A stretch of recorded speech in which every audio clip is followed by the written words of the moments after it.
చంచలమ్మ పంతులు గారు ఇంటికొస్తారు గుడి చందాల కోసం.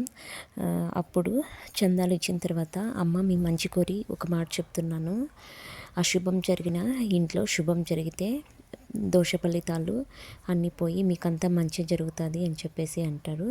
సరే పంతులు గారు అని చెప్పేసి చంచలమ్మ అంటుంది. తర్వాత చంచలమ్మ ఏమంటే నవీన్ని పిలిపించండి, ఫోన్ చేసి రమ్మని చెప్పండి అని చెప్పేసి అంటుంది. తర్వాత అందరూ నవీన్ ఎవరో తెలుసా, చంచలమ్మ చిన్నప్పటి నుంచి వాడొక అనాథ, చిన్నప్పటి నుంచి తెచ్చుకొని డబ్బులు ఖర్చు చేసి గొప్ప గొప్ప చదువులు చదివిస్తుంది. వాడే ఆ నవీన్. ఇప్పుడు వాళ్ళని ఎందుకు రమ్మని చెప్పిందో అని చెప్పేసి అనుకుంటూ ఉంటారు. తర్వాత ఉదయాన్నే చంచలమ్మ స్టెప్స్ దగ్గర ఉన్న తన కొడుకు ఫోటో చూస్తుంది. అక్కడ ఫోటో లేకపోవడంతో అందరినీ కేక పెట్టి అడుగుతుంది, మాకెవరికి తెలియదు అని చెప్పేసి అంటారు అందరూ. తర్వాత మీకు తెలియకుండా ఫోటో తీసే ధైర్యం ఎవరికి ఉంది అని చెప్పేసి అంటారు. తర్వాత వచ్చేసి చాముండి ఇక్కడ పొద్దున్నే చంటి తిరగడం నేను చూశాను అత్తయ్య అని చెప్పేసి అంటుంది. తర్వాత చంటి అని పిలిస్తే వస్తున్నాను అమ్మగారు అని చెప్పేసి ఫోటో తీసుకొని వస్తాడు. తర్వాత కేశవ తమ్ముడు వచ్చేసి నీకెంత ధైర్యం రా ఫోటో తీయడానికి, మా వదినకి తెలియకుండా ఎంత ధైర్యం నువ్వు ఫోటో తీస్తావు అని చెప్పేసి కొడతాడు. తర్వాత చంచలమ్మ కూడా కొట్టబోతుంది. ఇంతలో కేశవ తమ్ముడు ఫోటోకున్న పేపర్ను తీయంగానే అప్పుడు చంటిని కాల్చడానికి ప్రయత్నం చేసినప్పుడు ఆ బుల్లెట్ తన కొడుకు ఫోటోకు తగిలి అద్దం పగిలిపోయి ఉంటుంది కదా, ఆ ప్లేస్లో ఫోటో అంతా అద్దం మంచిగా వేపించి బుల్లెట్ తగిలిన ప్లేస్లో హార్ట్ షేప్ వేపించి అక్కడ అమ్మ అని రాయించుంటాడు. అది చూసి చంచలమ్మ చలించిపోయి మురిసిపోతుంది.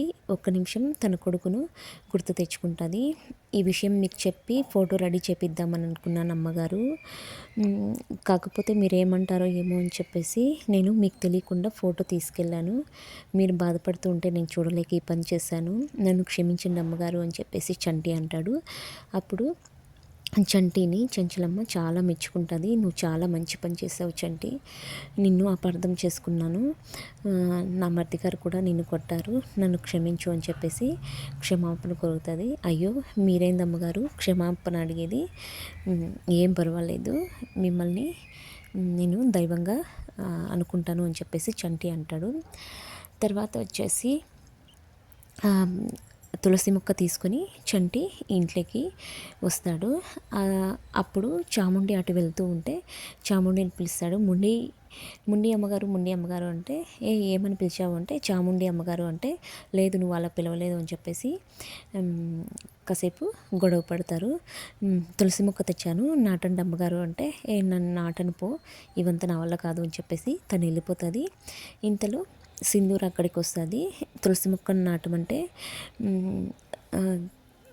చంచలమ్మ తోడికోడలు వచ్చేసి ఇలాంటివన్నీ భర్త చనిపోయిన వాళ్ళు చేయకూడదు అని చెప్పేసి అంటే సింధూర బాధపడుతూ ఉంటుంది. అది విన్న చంచలమ్మ పూజకు సంబంధించిన దేవుడికి సంబంధించిన ఏ పనులైనా ఎవరైనా చేయొచ్చు సింధూర, నువ్వు ఆ మొక్క నాటు అని చెప్పేసి అంటుంది.